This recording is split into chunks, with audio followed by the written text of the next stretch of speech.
আমাদের হাত খালি হওয়ার পেছনে সরকারি দায়ী। কেন এই Google Pay, phone pay, VAT pay, কুলো পে এগুলো আনবার কি দরকারটি ছিল? বেশ কত সুন্দর পকেটে টাকা থাকতো, মানি ব্যাগে টাকা থাকতো, আমরা ঝেড়ে ঝেড়ে নিজেদের সবগুলো মিটাই দিতে পারতাম। এখন তো পকেটে 5টা টাকাও পাওয়া যায় না, তাহলে আমাদের চলবে কি করে? আর এই বড়গুলোকে যদি কিছু বলতে যাও তখন বলবে সোনা সবই তো তোমার।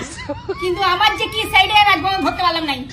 এবারে এই সামনে পুজো আসছে, এবারে পুজোর এই এত কেনাকাটি কি করে কিনবো? শাড়ি গয়না সব কি করে কিনবো? আমাদের এই সমস্ত প্ল্যানে জল ঢেলে দিয়েছে এই সরকার, গুগল পে, ফোন পে, ঝ্যাঁক পে করে করে। আর এই বরগুলো এখন আবার হয়েছে কোন মানে করোড়পতি অমিতাভ বচ্চনের মতন। যখনই তুমি দুটো পয়সা চাইতে যাবে বলবে क्या करोगे तुम इतना सारा धनराशि लेके?